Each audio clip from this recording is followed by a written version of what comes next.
Happy Friday, people. It's Marshy here with the video edition of AI versus Marshy, and I'm pretty excited about this edition. You can see it at lukemarshall.net/newsletter.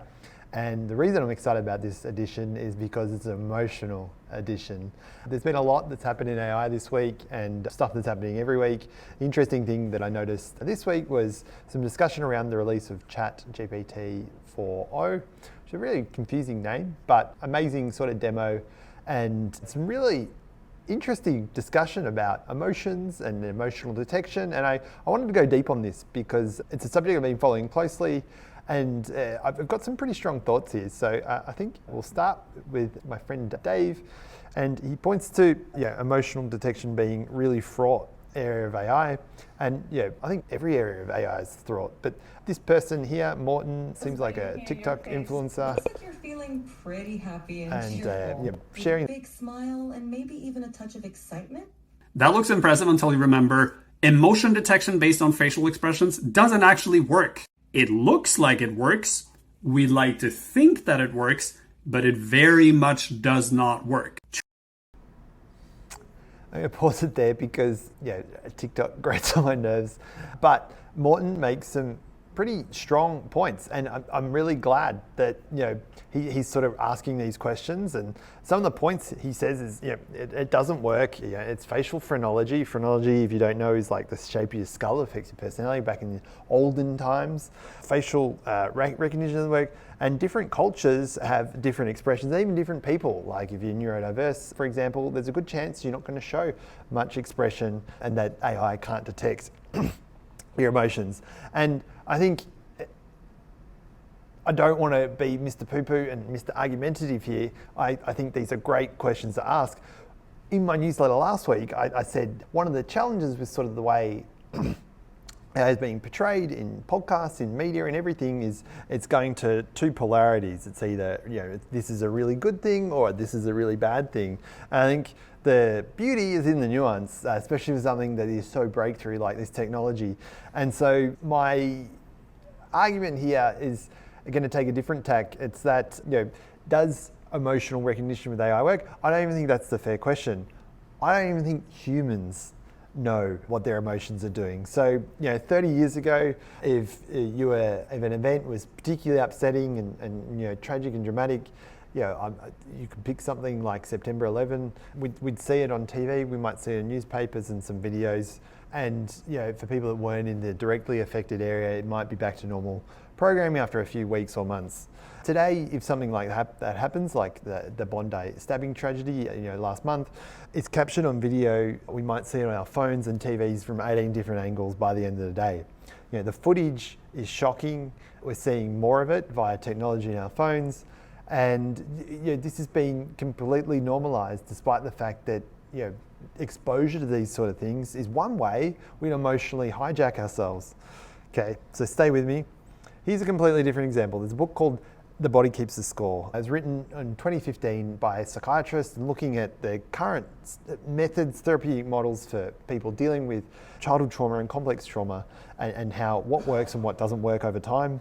One thing that anyone who sort of identifies with trauma is that the way they respond to the world and the way they react to the world is constantly triggered. Like they've developed patterns and ways of seeing things and sort of have emotional reaction things to things that perhaps someone who doesn't have those experiences wouldn't have.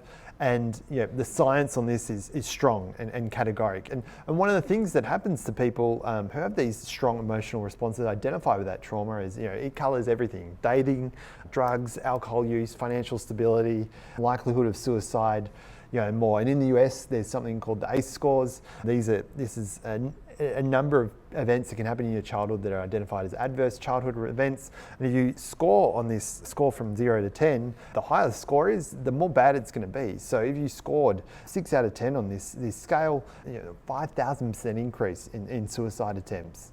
And so the language of that could be better. But I think the argument is, if there were these sort of correlations with other health conditions, there'd be alarm bells. And so the point I'm trying to make is that this stuff's only being uncovered, in the last 10 years. Emotions, for us as humans, are very hard to recognize, to be self-aware on, and to be emotionally intelligent about.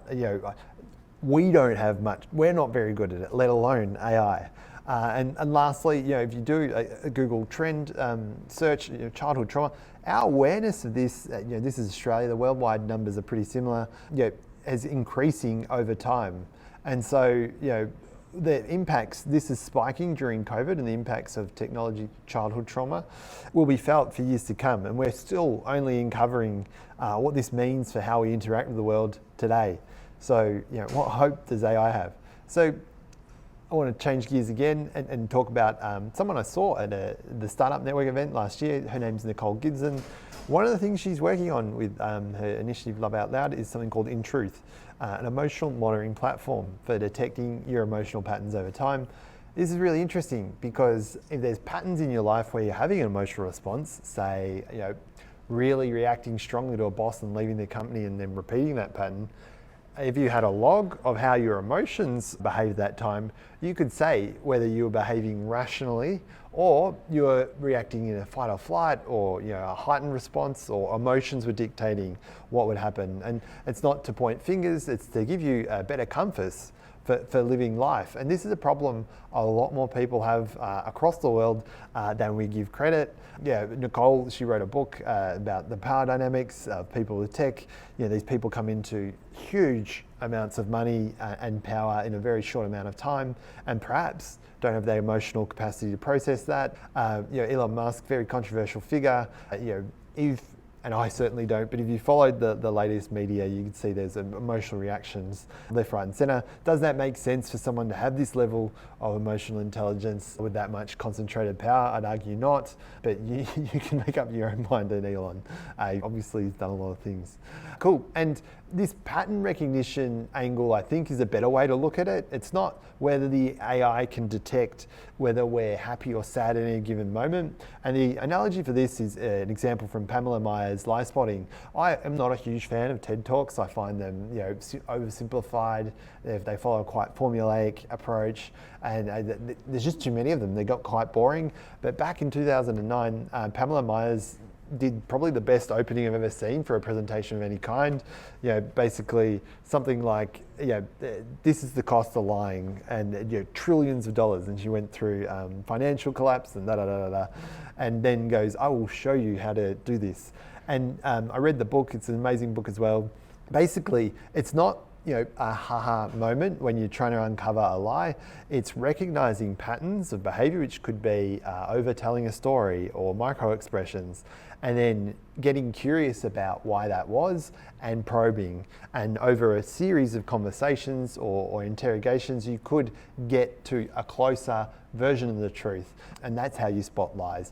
It's the same with the way AI could be detecting emotions. It's not, this is a categoric yes or no.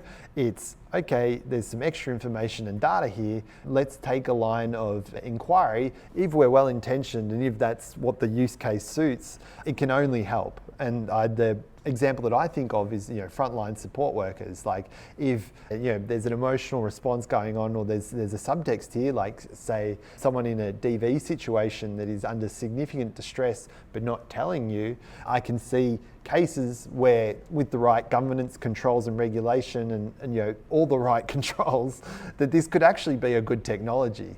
And so coming back to this is fraud, this shouldn't be here. These are actually emotional responses to something that we don't fully understand yet. And I think the nuance in approaching this is really important, and I want to applaud all the discussion that's happening around ethics in AI.